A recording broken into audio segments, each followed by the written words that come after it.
نہ اس نے حملے کا کوئی دعویٰ کیا۔ اب اگر امریکہ خود اس واقعے کا ذکر نہ کرتا تو کیا دنیا کو کبھی پتہ چلتا؟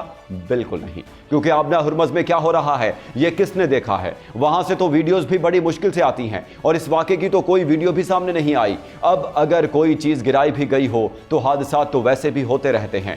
امریکہ خود بھی تو کتنی بار کہہ چکا ہے کہ تکنیکی خرابی کی وجہ سے ان کے جہاز گرے۔ بھائی اگر اتنے زیادہ حادثات خود بخود ہو رہے ہیں تو پھر بندہ کیا کہہ سکتا ہے؟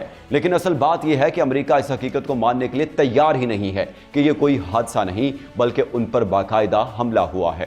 دوسری طرف آپ دیکھیں کہ سٹاک مارکیٹ کے لحاظ سے کل کا دن نہ صرف امریکہ بلکہ دنیا کی تاریخ کے چند بڑے دنوں میں سے ایک تھا۔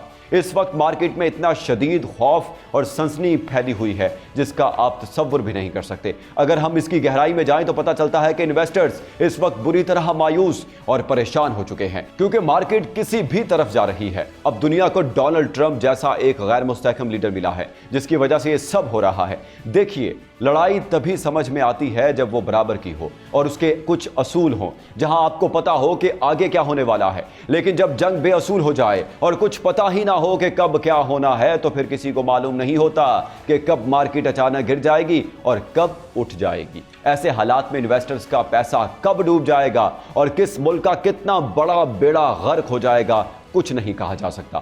آج کے دور میں سٹاک مارکیٹ یا شیئر مارکیٹ کسی تکنیکی تجزیے سے نہیں بلکہ صرف افواہوں، خبروں اور لوگوں کی باتوں سے چلتی ہے۔ جن لوگوں نے اپنی زندگی بھر کی جمع پونجی مارکیٹ میں لگا رکھی ہے وہ اس وقت شدید پریشان ہے کہ نہ جانے آگے کیا ہونے والا ہے۔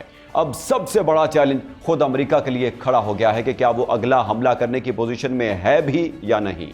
حال ہی میں امریکہ کے اندر ایک سروے ہوا ہے جس کے مطابق ایک سال پہلے تک جو 50% لوگ کہہ رہے تھے کہ ان کے حالات اچھے ہیں، آج وہی 50% لوگ کہہ رہے ہیں کہ ان کی حالت بدتر ہو چکی ہے۔ اب ظاہر سی بات ہے کہ اس 50% میں ڈونلڈ ٹرمپ کو ووٹ دینے والے بھی شامل ہیں اور ان کے مخالفین بھی۔ تو جب اگلا الیکشن آئے گا اور یہ عوام میدان میں اترے گی تو کیا بنے گا؟ امریکہ کو یہ بات اچھی طرح سمجھنی ہوگی کہ آنے والے وقت میں اس کے حالات کتنے بھیانک ہو سکتے ہیں۔ یہی وہ موڑ ہے ناظرین جہاں امریکہ کو اس چیلنج کا سامنا ہے کہ وہ کہاں جا کر بری طرح پھنس سکتا ہے اور اس کے ساتھ کیا کچھ ہو سکتا ہے۔ اب سوال یہ ہے کہ امریکہ کے لیے اگلا مرحلہ کیا ہے؟ حقیقت یہ ہے کہ امریکہ نے یہ جو حالیہ حملہ کیا ہے یہ غالباً صرف اور صرف ڈونلڈ ٹرمپ کے کہنے پر کیا ہے تاکہ وہ دنیا کو اپنی طاقت دکھا سکے اور حالات کو اپنے قابو میں کر سکیں۔ ڈونلڈ ٹرمپ اصل میں یہ چاہ رہے ہیں کہ ایسے حملوں کے ذریعے وہ کوئی بڑی کارروائی کر کے اپنے لیے اگلا قدم اٹھانے کا جواز یا حق محفوظ کر لیں۔ اب آپ خود بتائیں ایسی صورتحال میں کیا مذاکرات کی کوئی گنجائش بچتی ہے؟ بالکل نہیں۔ دیکھیے یہ جو بار بار حملے کیے جا رہے ہیں یہ دراصل امریکہ کی طرف سے کسی بڑی بمباری سے پہلے ایران کے نئے ڈیفنس سسٹم کو جانچنے کی ایک سوچی سمجھی کوشش تھی۔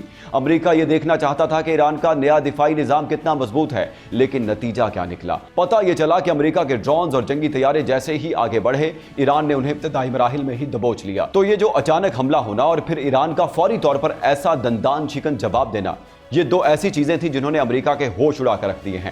امریکہ نے پہلے جب ایران پر حملہ کیا تو ایران نے ان کا ایک بہت بڑا حملہ ناکام بنایا جس کی وجہ سے صرف چند جگہوں پر ہی نقصان ہوا۔ امریکہ نے تو یہ پلان کر رکھا تھا کہ وہ اپنے جنگی طیارے اندر بھیجیں گے تو دیکھیں گے کہ آگے سے کیا جواب ملتا ہے۔ ایک طرف تو یہ معاملہ ہے اور دوسری طرف امریکہ یہ بھی دیکھنا چاہتا ہے کہ ایران جب جوابی حملہ کرتا ہے تو کیا امریکہ اور اس کے ساتھیوں میں اسے روکنے کی طاقت ہے بھی یا نہیں۔ اسرائیل نے بھی یہی طریقہ اپنایا اور امریکہ نے بھی، لیکن اب جو نتائج نکلے ہیں وہ سب کے سامنے ہیں۔ بہرحال آنے والے دنوں میں امریکہ کو یہ بات بالکل صاف ہو جائے گی کہ یہ جنگ کس رخ پر جا رہی ہے۔ اسی سے امریکہ کو اندازہ ہوگا کہ کیا اسے پوری لڑائی کے اندر کودنا چاہیے یا پیچھے ہٹ جانا چاہیے۔ اب دیکھنا یہ ہے کہ اگلے مرحلے میں کیا ہوتا ہے۔ ناظرین، بات اب صرف چند حملوں کی نہیں رہی، بات اب امریکہ کی عالمی چودراہٹ کے خاتمے کی ہے۔ ڈونلڈ ٹرمپ نے طاقت دکھانے کی کوشش کی لیکن ایران نے پینٹاگون کا وہ فخر مٹی میں ملا دیا ہے جسے بحال کرنے میں اب دہائیاں لگیں گی۔ امریکی عوام خود اپنی حکومت کے خلاف کھڑی ہو رہی ہے اور انویسٹرز کا اربوں ڈالرز ڈوب چکا ہے۔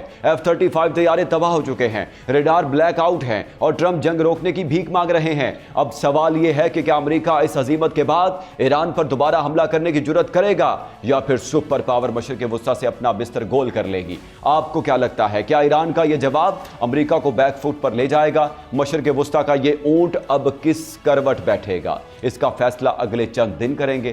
آپ کی نظر میں کیا ایران نے امریکہ کو اس کی اوقات یاد دلا دی ہے؟ کمنٹس میں ضرور بتائیں۔ مجھے دیں اجازت، اللہ حافظ۔